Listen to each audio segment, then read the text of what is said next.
Hello everyone, and welcome to Story Driven English, your go-to channel for learning English through fun, engaging stories that stick with you. I'm Azalea, and today we've got a juicy tale that's not just about trade wars and big decisions. It's about power, money, and a little bit of global drama. Ever wondered what happens when the world's biggest player decides to shake up the game? Stick around, because this story about Trump, the WTO, and a funding freeze will hook you from start to finish, and trust me, you'll pick up some killer English vocab along the way. So, grab a snack, hit that subscribe button if you haven't yet, and let's dive into this wild ride together. The day Trump gave the WTO a timeout, a light-hearted tale of trade and tantrums. It was a sunny morning in March 2025 when President Donald Trump, sipping his usual Diet Coke, decided it was time to shake things up again. With a flourish of his pen and a classic Trumpian grin, he signed an executive order that would make headlines around the world. The United States was hitting the pause button on its financial contributions to the World Trade Organization, WTO. For an organization that's been around since 1995, helping countries play nice in the sandbox of global trade, this was less of a gentle nudge and more of a full-on shove. And so begins our story, a tale of dollars, disputes, and a dash of America First Flair, Chapter 1. The big breakup announcement. Picture the scene. The White House briefing room, buzzing with reporters, all waiting to hear the latest twist in the Trump saga. The WTO? Overrated, Trump declared, waving a hand dismissively. We're putting America first, folks, saving money, making deals, winning bigly. The official reasons? The administration wanted to trim the federal budget, wasn't thrilled with how the WTO handled trade disputes, especially that pesky appeals court, and figured it was time to rethink America's role in international clubs that didn't always cheer for Team USA. The news hit Geneva 2 headquarters like a rogue golf ball on a quiet Sunday. Staffers scrambled, budgets trembled, and the coffee machine worked overtime. The U.S. had been a big player in keeping the WTO's lights on, and now, with this funding freeze, the organization faced a future as uncertain as a weather forecast in spring. Some member countries clapped politely, whispering about the need for WTO reform. Others groaned, predicting a global trade meltdown worthy of a Hollywood blockbuster. Experts took to X, firing off hot takes faster than you could say tariff. One analyst quipped, Trump just turned the WTO into the world's most awkward group chat. Everyone's still in it, but nobody's paying the bill. Chapter 2. A rocky romance written to understand this drama. Let's rewind. The WTO was born in 1995, a shiny new upgrade from the old GATT system, with a mission to keep global trade flowing smoothly, like a referee in a game where everyone's secretly cheating. The U.S. had been its loudest cheerleader back in the day, pushing for a rules-based system that kept markets open and economies humming. Think of it as the cool uncle who sets up the family reunion, brings the burgers, and then spends the whole time complaining about the potato salad. But by the time Trump rolled into office again, that familial warmth had cooled. He'd been grumbling about the WTO for years, calling it slow, unfair, and a little too cozy with countries he didn't like. The real sore spot? The WTO's dispute settlement system, especially its appellate body, which Trump saw as a bunch of overreaching judges in fancy robes meddling in America's business. Back in 2019, his administration had already started playing hardball, blocking new judge appointments until the whole system ground to a halt. It was like refusing to replace the referee in a soccer match eventually. The game just stops. Now, in 2025, Trump wasn't just sidelining the ref. He was taking the ball and going home. The funding freeze felt like the grand finale in a long campaign to give the WTO a timeout. Why pay for a club that doesn't let us win? He tweeted, probably from Mar-a-Lago, with a photo of him squinting triumphantly in the sun.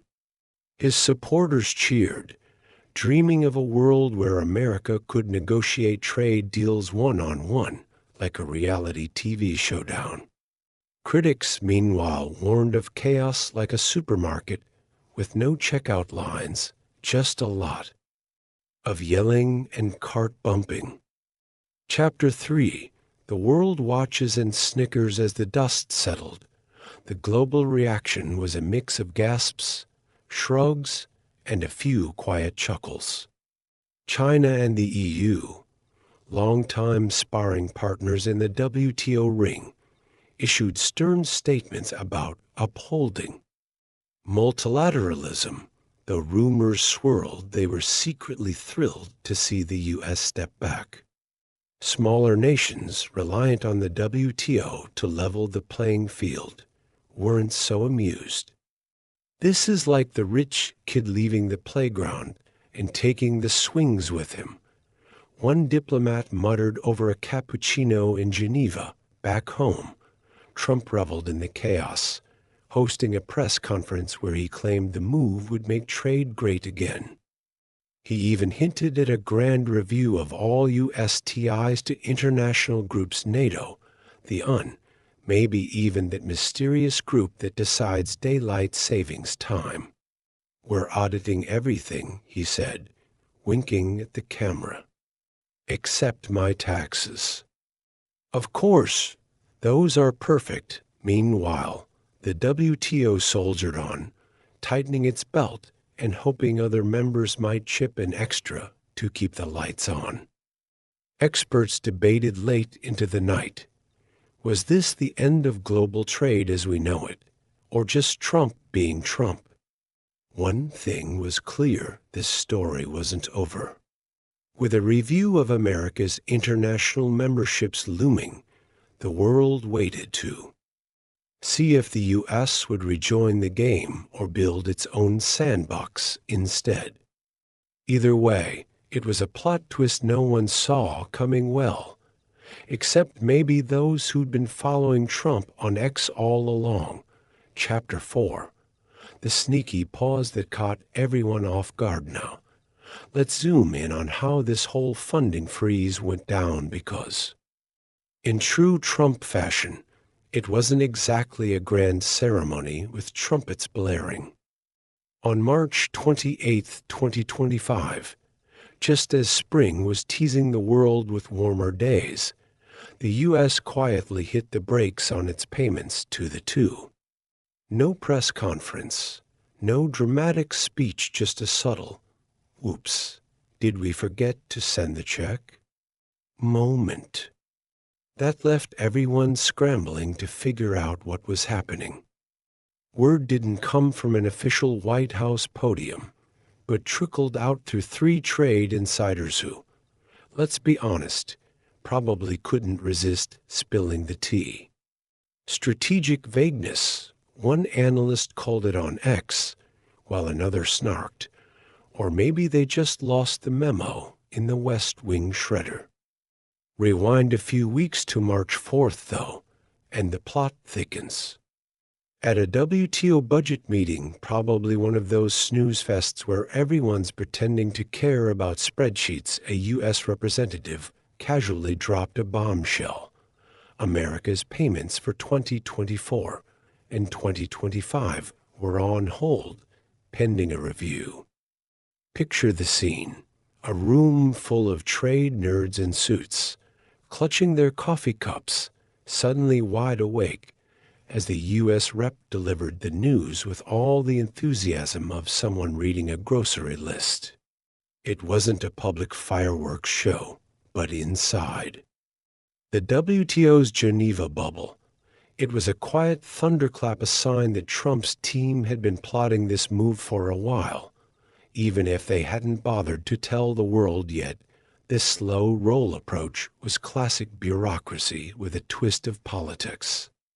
The lack of a big announcement might have been a deliberate dodge, keep the critics guessing while the administration sorted out its next move. Or maybe they just didn't want to deal with the inevitable flood of WTF headlines right away.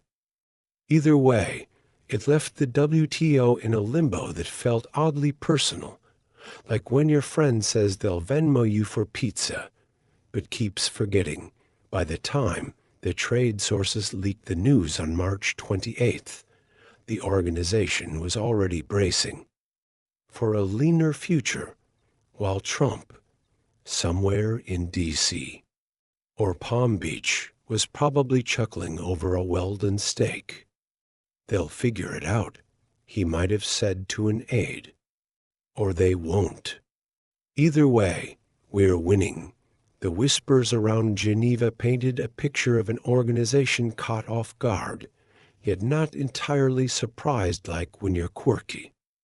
Uncle skips the family reunion, but still sends a cryptic text about priorities.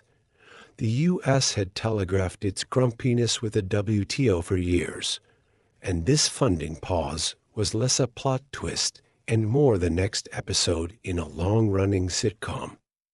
Still, the hush-hush rollout added a layer of intrigue. Was it a bluff? A bargaining chip? Or just Trump being Trump, tossing a wrench into the global trade machine because he could? As the world waited for the next clue, one thing was certain. This story was moving at its own pace, and everyone else was just along for the ride.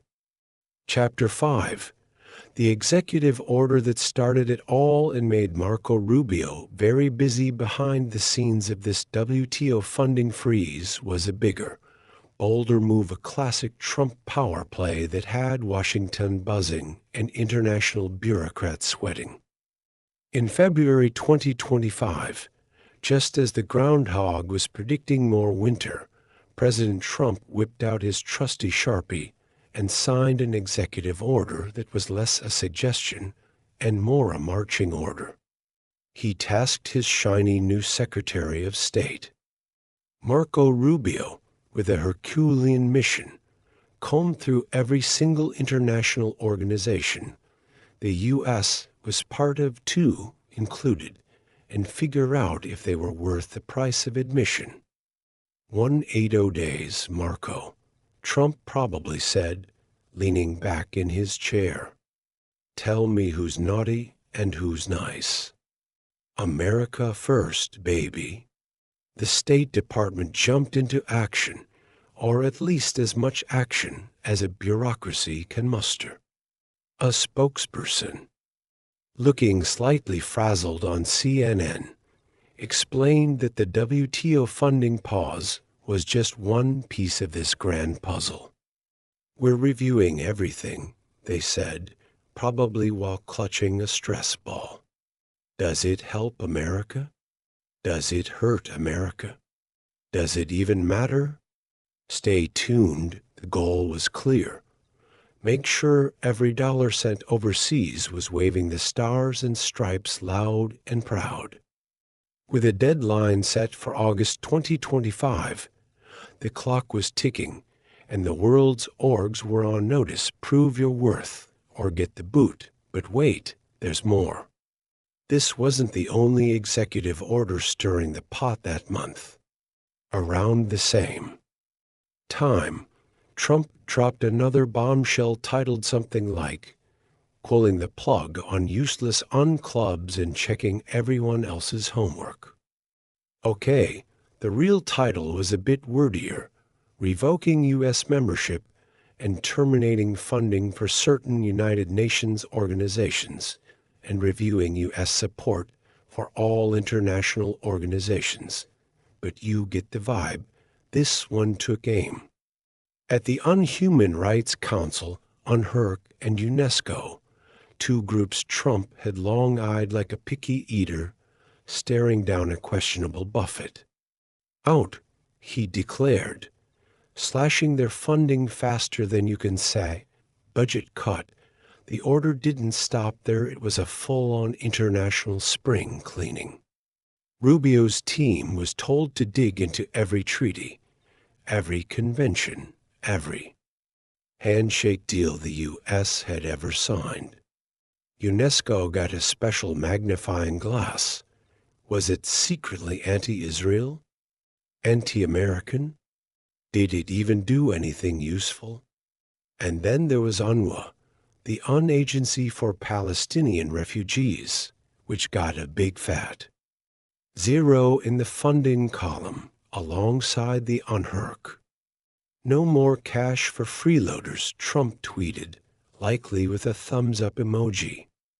We're auditing the world, folks' best audit ever. So where does the WTO fit into this whirlwind? It's the awkward cousin caught up in the family drama. The funding pause wasn't just a random tantrum, it was a deliberate move tide to this broader America First crusade. The executive order gave Trump the perfect excuse. We're reviewing you, WTO, because we're reviewing everyone. Nothing personal, well, maybe a little.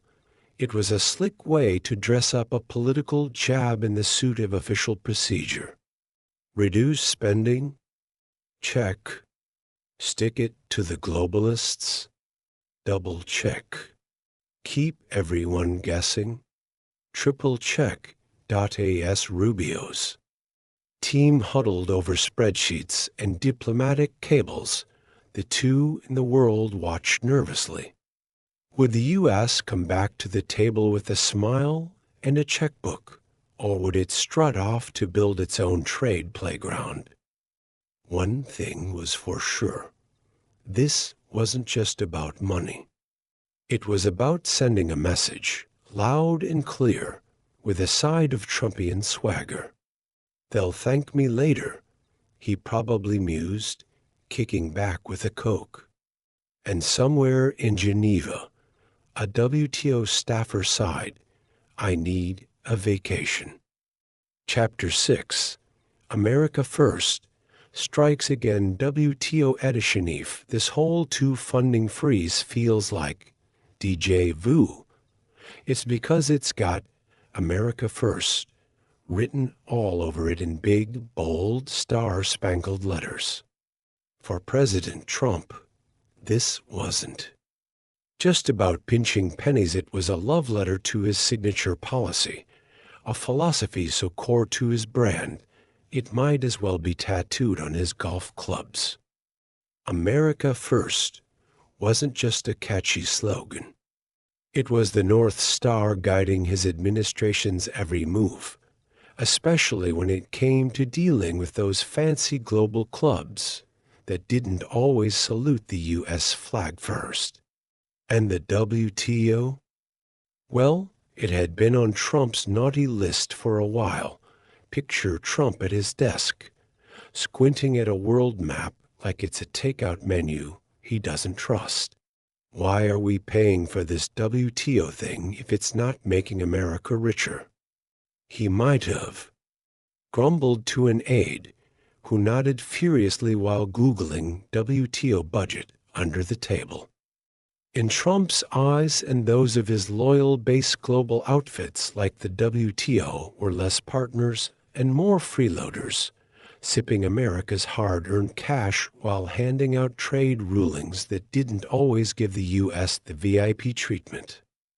We're the best, he'd say, so why aren't we winning every time?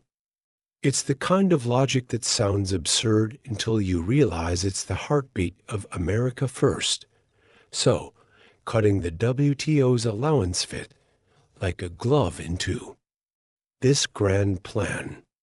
It wasn't just a one-off tantrum, it was a chess move in a bigger game to pull back from the global stage and focus on Team USA. The administration saw the WTO as a pesky referee who kept blowing the whistle on America's trade plays, like slapping tariffs on steel or giving Canada the stink eye over lumber. If they're not rooting for us, why are we rooting for them? Trump tweeted one morning, probably over a plate of bacon. The funding pause was the natural next step. A polite, or not so polite, see ya later to any group that didn't align with the red, white, and blue agenda. This wasn't about isolationism, mind you, at least, not in Trump's head. It was about rewriting the rules so America could flex its muscles solo, striking deals one-on-one like a heavyweight champ picking fights, instead of sitting at a crowded negotiating table. The America First lens turned foreign policy into a simple equation. If it doesn't make the U.S. look good, feel good, or pocket some extra cash, it's out the door. And the WTO, with its multilateral handshakes and endless rulebooks, was starting to feel like that friend who overstays their welcome at the party. As the news sank in, the world saw this for what it was: a U-turn from decades of U.S. leadership in global trade toward a me, myself, and I approach. Supporters cheered, imagining a future of bilateral wins and art of the deal swagger. Critics rolled their eyes, muttering about wrecked alliances and trade wars looming like storm clouds. Somewhere in the middle, a Geneva barista, probably, shrugged, pouring another espresso for a WTO staffer and saying, "Well, at least the drama keeps us awake." One thing was clear: Trump's America First train wasn't slowing down, and the WTO was just the latest stop on its wild ride. Chapter 7. The WTO's referee problem and Trump's fair play grudge. If America First was the heart of Trump's WTO beef, the organization's day-to-day performance, or lack thereof, was the straw that broke the camel's back. To the Trump administration, the WTO wasn't just a questionable teammate. It was a referee who'd lost the plot, making calls that left Team USA scratching their heads. And at the top of the complaint list, the WTO's appellate body, a group of trade judges, Trump's crew, accused of going rogue like a substitute teacher who thinks they run the school. The drama started years ago, back in 2019, when the U.S. decided to play gatekeeper and block new judges from joining this fancy court. Overreach. Trump's trade advisors cried, pointing to rulings they swore meddled too much in America's business, like when the WTO slapped down U.S. tariffs or sided with other countries in disputes. By 2025, this standoff had left the appellate body half dead, limping along like a car with 3 wheels. It's supposed to settle fights, not start them. Trump might have grumbled over a Mar-a-Lago burger, shaking his head at a system he saw as broken beyond repair. For him, a crippled WTO dispute system wasn't a bug, it was a feature, but it wasn't just about the judges. Trump's team had bigger fish to fry, and the WTO wasn't playing ball with their shiny, fair and reciprocal plan. This wasn't some dusty policy paper. It was Trump's trade gospel, a blueprint to fix what he saw as decades of America getting the short end of the stick. Think lopsided trade deficits, sneaky foreign subsidies, and deals that made the U.S. feel like the nice guy who always picks up the tab. The plan was simple: level the playing field, preferably with a big American flag planted in the middle. And the WTO? Trump saw it as a buzzkill, tying Uncle Sam's hands with red tape while he tried to throw punches or tariffs at FOs like China or the EU. They're holding us back. Trump likely roared at a rally, jabbing a finger at an imaginary WTO rulebook. In his mind, the organization's multilateral mumbo-jumbo stopped the U.S. from cutting quick, tough, one-on-one deals, the kind where he could stare down a trade partner and say, "My way or the highway." The funding freeze was less a polite suggestion and more a middle finger to a system he thought was rigged against his grand vision. Why pay dues to a club that won't let you swing freely? So, while the WTO's staff in Geneva stared at their dwindling budget sheets, Trump's team saw this as a win-win. Kneecap an annoying referee and free up America to play trade hardball on its own terms. Supporters nodded along, dreaming of a tariff-happy future where the U.S. called the shots. Critics, meanwhile, warned of a world where trade rules turned into a free-for-all, like a dodgeball game with no whistle. Either way, Trump wasn't sweating it. "They'll miss us more than we miss them," he probably quipped, kicking back with a Diet Coke. And somewhere, a WTO judge, stuck in limbo since 2019, just sighed, "I need a new gig," Chapter 8. Tightening the purse strings, Trump's stylive. America First was the flashy headline, and the WTO's fumbles were the juicy subplot. There was one more piece to this funding freeze puzzle: Trump's quest to slim down Uncle Sam's wallet. By 2025, the administration wasn't just flexing its muscles on the global stage, it was also playing budget cop at home, eyeballing every dollar like a bargain hunter at a yard sale. And the WTO? It was one of those big-ticket items that Trump decided didn't deserve a spot in the cart. Picture the scene. Trump hunched over a stack of federal spending reports, red pen in hand, muttering, "Why are we shelling out for this?" His team had launched a full-on audit of government spending, zeroing in on the cash flowing out to international outfits.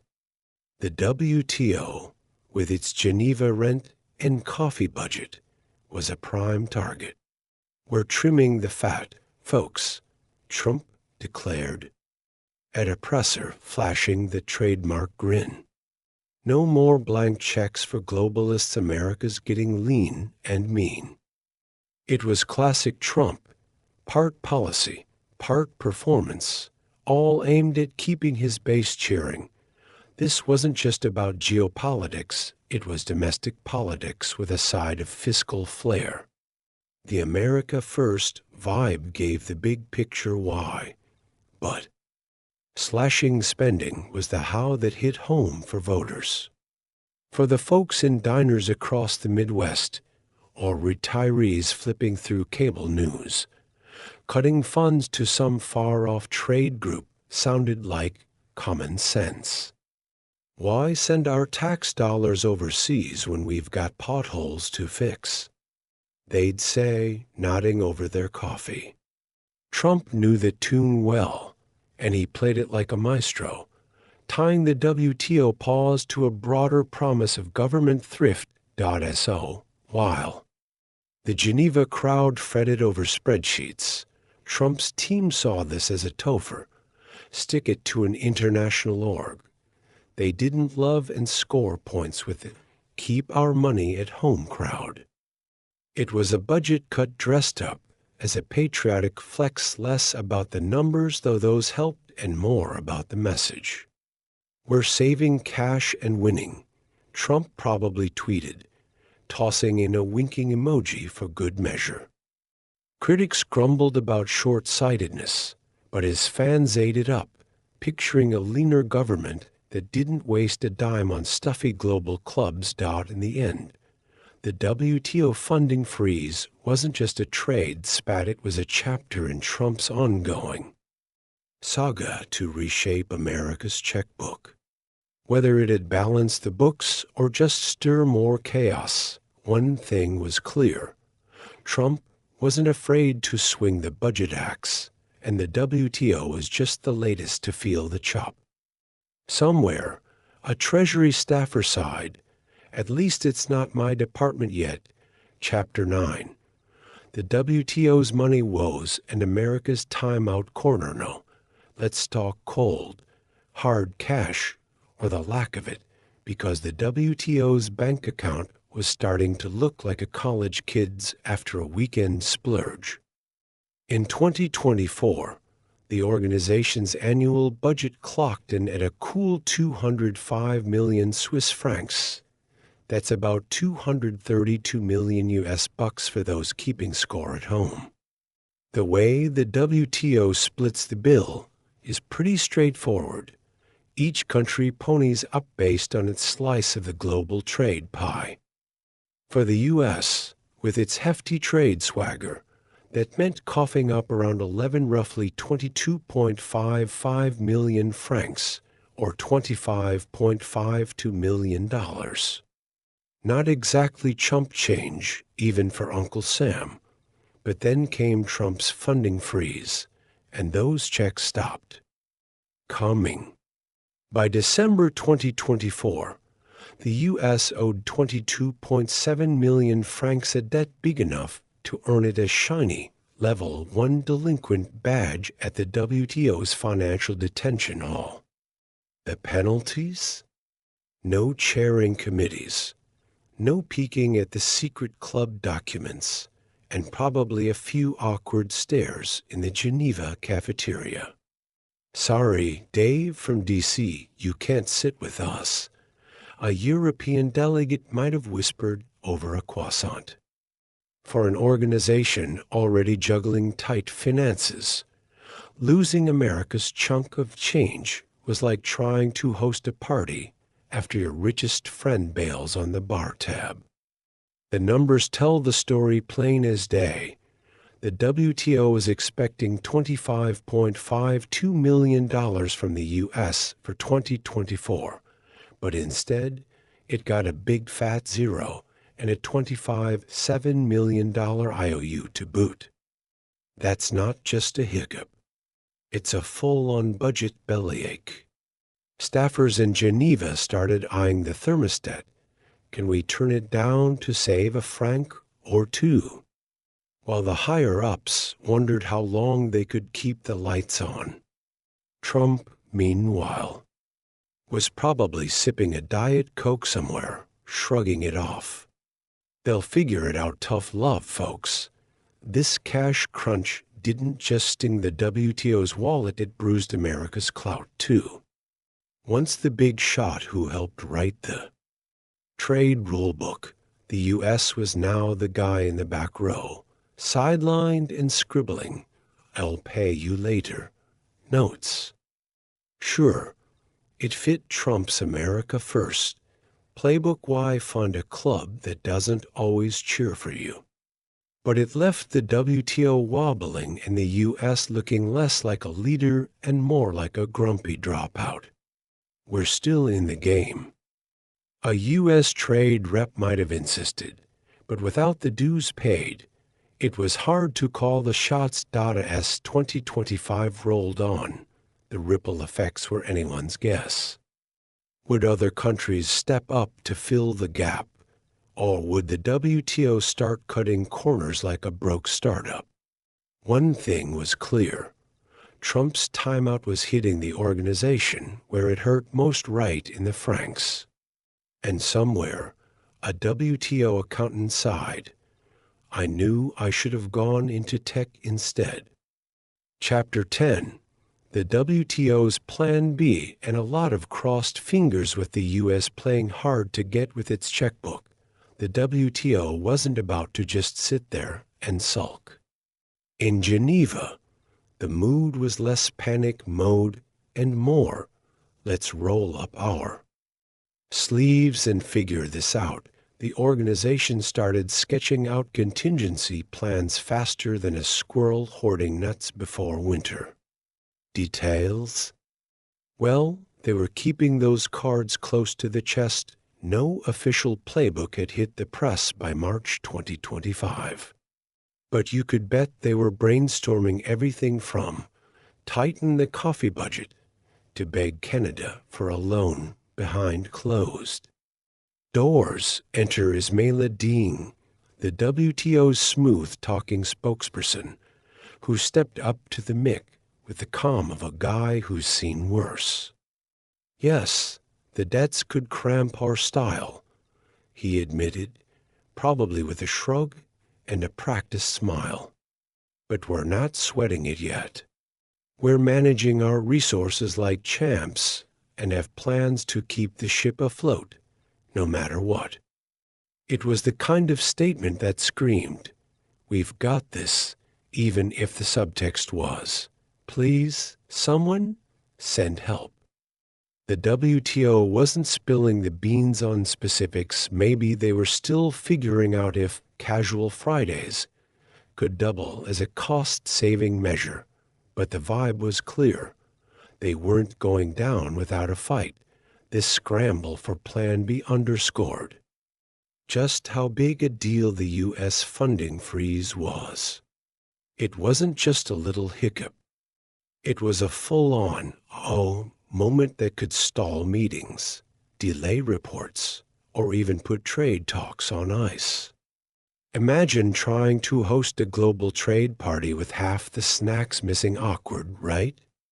Yet Dean's cool-headed response hinted at a quiet grit. The WTO had been around the block since '95.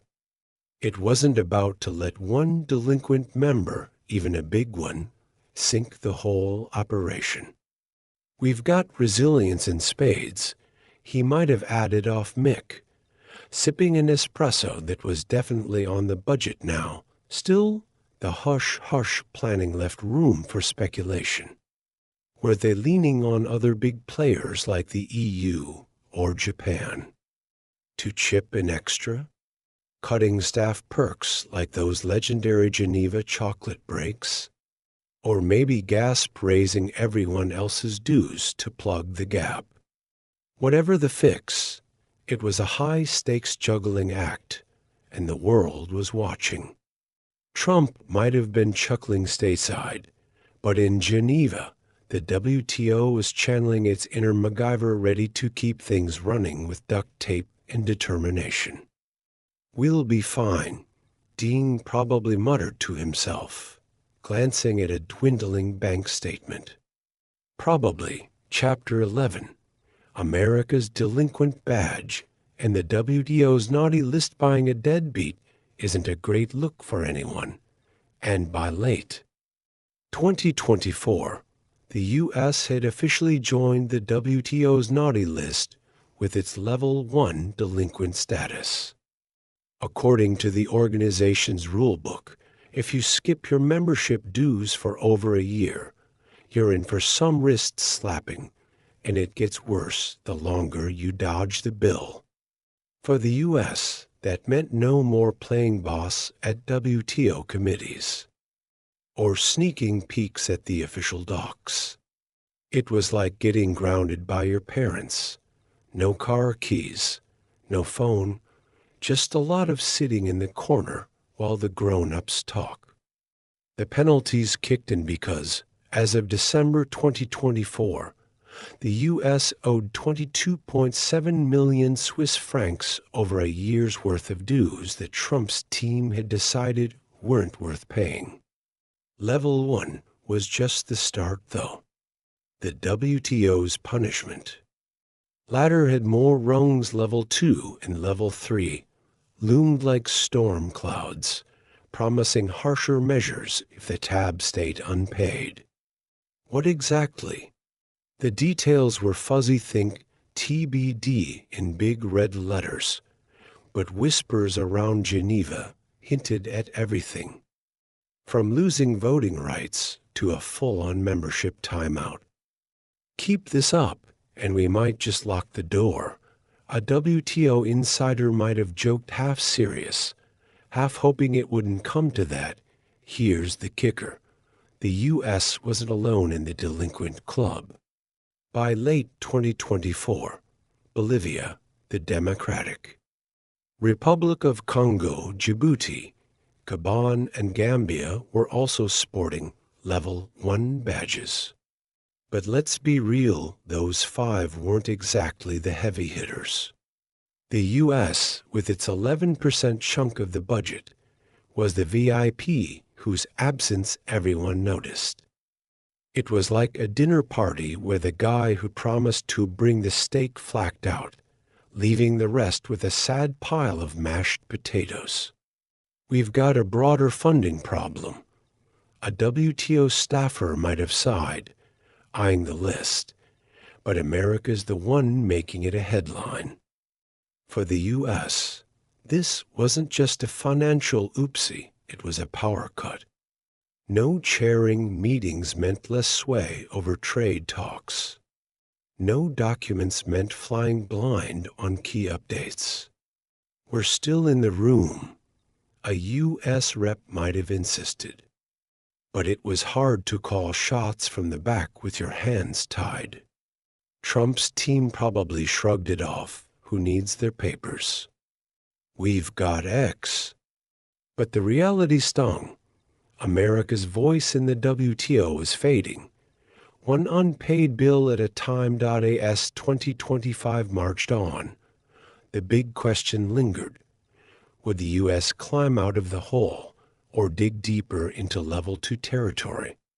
The WTO wasn't spilling on what harsher punishments looked like, but the threat hung heavy.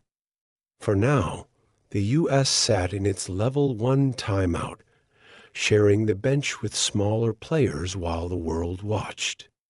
At least we're in good company, a U.S. delegate might have quipped, nodding at Djibouti. But behind the bravado, one thing was clear. Skipping dues came with a cost, and it wasn't just in francs. Chapter 12. The WTO's inner circle wasn't over in Geneva. The WTO wasn't exactly throwing a pity party, but you could feel the tension in the air, like a family dinner where someone's late with the rent. Ismaila Ding, the organization's cool-headed spokesperson, had already stepped up to the plate, offering a mix of realism and reassurance. Yeah, the U.S. skipping out on dues could throw a wrench in things, he'd said earlier, with the kind of calm that comes from years of crisis management. But we're not panicking, we're adapting, tightening the belt, keeping the show on the road. It was a diplomatic tightrope walk. Acknowledge the mess without sounding the alarm. Meanwhile, the WTO's Budget Committee chair, let's call them the family accountant, didn't mince words. At a members-only meeting, probably with stale coffee and too many PowerPoint slides, they laid it out plain and simple. Folks, the U.S. is officially Level 1 delinquent. Dues are overdue, and we're feeling it, no finger-wagging. Or dramatic gasps, just the facts, delivered with the transparency of a group that knows everyone's already whispering about it in the halls. It wasn't a secret shocker. It was a let's all be on the same page moment, keeping the troops informed while the higher-ups scrambled for Plan B inside the WTO's glass-walled HQ. This openness was a flex of sorts, proof they weren't burying their heads in the sand. Ding's steady voice, and the chair's no-nonsense update showed a team determined to roll with the punches. "We've got this," the vibe seemed to say, even if the unspoken, for now, hung in the air. The U.S. might have been the elephant in the room, but the WTO wasn't about to let one missing paycheck or 22.7 million francs worth steal the whole show. Still, as the chair clicked off their mic and Dean flashed a tight smile, you could almost hear the collective thought. Let's hope this doesn't get messier. Chapter 13. The world's trade crew sounds off sort of while the WTO's own folks were busy keeping calm and carrying on. The rest of the member nations didn't exactly flood the airwaves with hot takes on the U.S. funding freeze, at least not yet. The specifics of their reactions to Trump's wallet-closing move were still under wraps by March 2025. But the tea leaves from broader trade spats painted a pretty vivid picture. Let's just say the global trade family wasn't thrilled with Uncle Sam's recent antics, and this latest stunt was unlikely to win him any holiday invites. Take Canada and the EU, for instance, two of America's top trade buddies, who'd already been vocal about Trump's tariff tantrums. When he slapped taxes on imported cars, Canada's Prime Minister, Mark Carney, didn't hold back, calling it a very direct attack on his country's economy. You could almost hear the maple syrup boiling over in Ottawa. Across the pond, EU Commission President Ursula von der Leyen was equally salty, firing back. Tariffs are taxes bad for business, worse for consumers on both sides. It was a tag team takedown, with both leaders waving the free trade flag while side-eyeing Trump's playbook. The funding freeze? They hadn't chimed in directly, but you'd bet their frowns only got deeper. Then there's China, the perennial sparring partner. They'd already hauled the U.S. to the WTO's dispute desk over tariffs in the past, flexing their rulebook muscles while Trump grumbled about unfair calls. No word yet on Beijing's take on the funding pause, but it's safe to assume they weren't popping champagne, especially since a weaker WTO might give Trump more room to swing his unilateral trade punches. Still, China, like many others, seemed to cling to the dream of a rules-based system, even if it meant holding their nose around America's latest move, zoom out, and the vibe among WTO members was a mix of exasperation and resolve. Sure, they were fed up with the U.S. acting like the kid who flips the Monopoly board when he's losing, but most weren't ready to ditch the game altogether. Whispers of a grand alliance started floating. Picture the EU, the SPDP crew, that's the Trans-Pacific Trade Pact minus the U.S., and maybe even China teaming up to keep the WTO afloat. No official press release yet, but the idea was tantalizing. A global posse riding in to save the multilateral day, with or without Uncle Sam's cash.so, while the funding freeze didn't get a direct boo from the crowd just yet. The backdrop was clear. Trump's trade moves were ruffling feathers, and this latest jab would likely spark more than a few furrowed brows. He's testing us, a Canadian diplomat might have muttered over poutine. We'll see who blinks first, an EU trade rep could have added, sipping espresso. Coordinated or not, the world's trade players weren't about to let the WTO crumble. They just have to figure out how to keep the lights on without America's allowance. For now, it was a waiting game with a side of quiet plotting. Chapter 14. the WTO's rulebook and America's potential timeout, with the U.S. sporting its Level 1 delinquent label like a dubious merit badge. The WTO's rulebook was starting to look like a stern teacher's detention slip, and it had more pages to flip. The organization's playbook was crystal clear. Skip your dues for over a year, and you're in for some administrative measures that get spicier the longer you dodge the bill. By March 2025, the U.S. was already feeling the first sting: no chairing committees, no VIP document access. But the big question lingered: what's next if Trump keeps the checkbook locked? The WTO's punishment ladder had rungs labeled Level 2 and Level 3, though the fine print on those was about as detailed as a fortune cookie. Harsher measures was the ominous phrase tossed around, leaving room for imagination.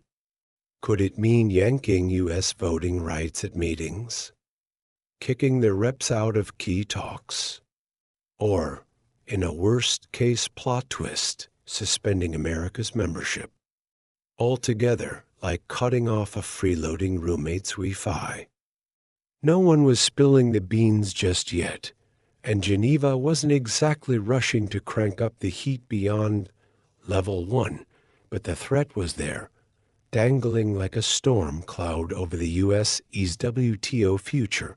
For now, it was a standoff. The WTO had the rules and the will to enforce them after all. They'd slapped the same Level 1 tag on Bolivia and Djibouti without blinking. But the U.S. wasn't just any member. It was the 800-pound gorilla whose absence could tip the whole cage. "We've got a framework," a WTO insider might have said, sipping tea and eyeing the rule book. "If they don't pay up, we'll climb the ladder slowly, but surely." The vagueness of harsher measures gave them wiggle room, but also kept the U.S. guessing. How far would the WTO push? Trump's team, meanwhile, probably leaned back with a smirk. Let them try, they might have said, betting the WTO wouldn't dare escalate too fast, not with America's trade clout on the line. Still, every unpaid month nudged the U.S. closer to a tighter squeeze. Lose more influence? Sure, they could live with that for a bit. But a full-on freeze-out? That'd be a headline even Trump couldn't spin easily.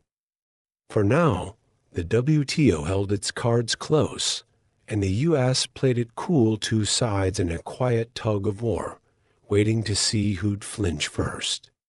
"Round two's coming," a Geneva staffer might have muttered, flipping through the regs. "Hope they've got popcorn." Chapter 15. The funding freeze in limbo. March 2025 update. Fast forward to March 30th, 2025, and the U.S. WTO saga was still stuck in a weird holding pattern, like a Netflix cliffhanger with no release date for the next season.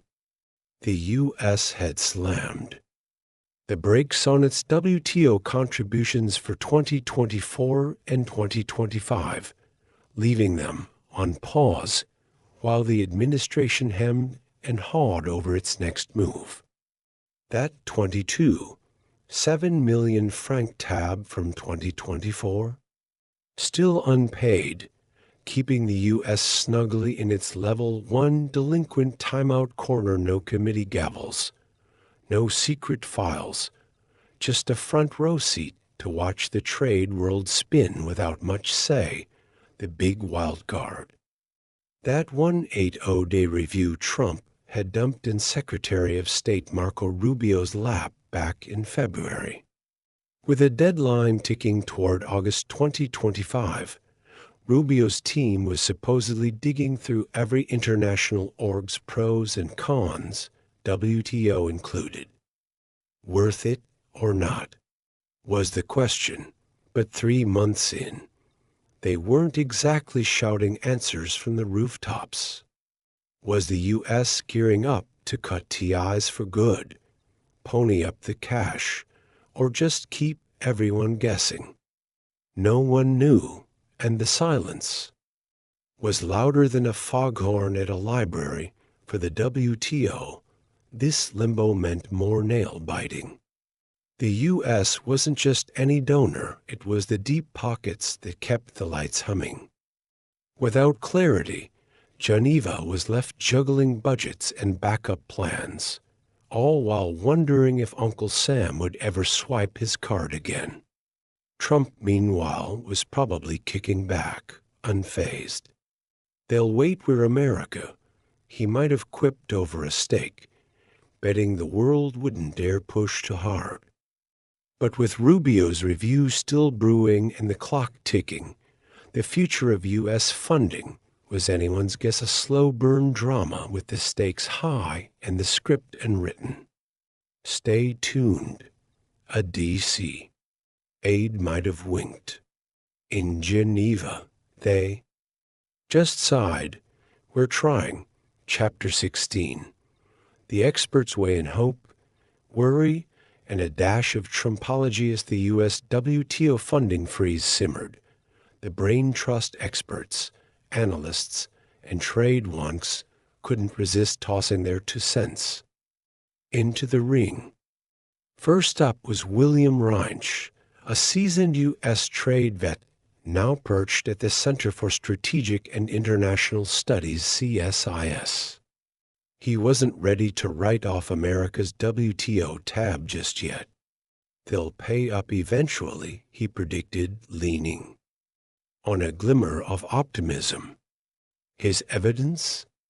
The White House had tapped a new U.S. ambassador to the 2 move that screamed, "We're still in this," louder than a foghorn at a quiet retreat. To Reinsch, this wasn't a breakup. It was a bargaining chip. Trump's flexing, he might have said over a coffee, not fleeing. They want leverage, not an exit. That ambassador pick was a juicy tidbit proof, maybe, that the U.S. wasn't torching bridges but stoking a slow burn negotiation. Was the funding pause a nudge for WTO reform? A budget trimming flex? Or just Trump being Trump, keeping everyone on their toes? Reinsch leaned toward the former, seeing it as a tactical jab rather than a knockout punch. "They're still RSVPing to the party," he quipped, "just arguing over who brings the snacks, but not everyone was so chill." Broader circles of economists and analysts were wringing their hands, peering over spreadsheets and muttering about doom. Trump's protectionist streak, think tariffs on cars. Now this WTO snub had them spooked. Global supply chains could snag like a sweater on a nail. One warned on X, conjuring images of stalled factories and empty shelves. Higher consumer prices are next. Another chimed in, picturing grocery bills that'd make your wallet weep. To them, the funding freeze wasn't a standalone stunt, it was part of Trump's trade war toolkit, a recipe for chaos that could spark retaliatory tariffs, clog trade routes, and leave everyone paying more for their morning coffee. Then there were the Trumpologists, those who saw the man's mind like a chessboard, or maybe a reality TV script. Tariffs are his Swiss Army knife, one analyst mused, and this funding pause is the bottle opener, multi-purpose chaos. They pegged it as a 3-for-1 deal, pressure the WTO to bend, dodge a big bill, and wave the America First flag toward unilateral glory. He's not just cutting checks, they argued. He's rewriting the game, critics called. It's short-sighted gambling global stability for a domestic win. Fans saw genius a masterclass in leverage.so. The expert choir sang a split tune. Reinsch betting on a handshake comeback, others fretting over a trade apocalypse, and a few decoding Trump's playbook like it was a treasure map. One thing they agreed on: the stakes were high, and the freeze was more than a money spat, it was a signal, loud and murky, of where Trump wanted to steer the trade ship. Hope he knows the waters, a CSIS staffer might have muttered, eyeing the horizon. For now, the jury was out, and the world was watching. Chapter 17, the grand finale, what's next for the WTO and the world. And so, here we are, at the end of our tale, or at least the latest chapter in the Trump 2 saga. By March 2025, the U.S. funding freeze wasn't just a blip. It was a neon sign flashing Trump's deep doubts about the WTO and the whole multilateral trade circus. Fueled by America First gusto, gripes about the WTO's creaky dispute system, and a itch to slash government spending, this move was a triple threat jab. It hit the WTO's piggy bank hard, landed the U.S. in level 1 delinquent detention, and left America's clout in the org looking like a deflated balloon. Take that, globalists. Trump might have crowed, toasting with a Diet Coke, but the real cliffhanger?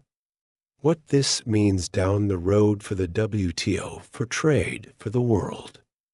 A hobbled WTO, with its referee whistle half broken and its free trade cheerleading on mute, could leave us with a global trade scene that's less cumbia and more every country for itself. Picture a wild west of tariffs and tantrums, where unilateral flexing like Trump's beloved car taxes becomes the norm. Stability? Who needs it? A trade hawk might laugh, while supply chains tangle and prices creep up like uninvited guests, yet there's a flip side. Maybe this is the WTO's rocky moment down, but not out. Other nations could step up, flexing their wallets and willpower to keep the multilateral dream alive. The EU, Canada, even China might rally, saying, "We've got this," and patch the holes the U.S. left behind. A leaner, scrappier WTO could emerge, reformed and ready to roll, proving it doesn't need America's allowance to keep the trade wheels spinning. "We'll show 'em," a Geneva optimist might whisper, sketching out a new budget over espresso, the crystal balls still foggy though. The U.S.'s next move hinges on that 180-day review simmering in Marco Rubio's inbox due August 2025. But who's counting? Will Trump double down, pull out, or grudgingly pay up with a wink and a deal? No one's betting the farm yet. For now, the world's trade crew is left watching, waiting, and maybe plotting a little. They'll need to keep the rules-based system humming, or at least limping while nudging the WTO toward fixes that might tempt America back to the table.so.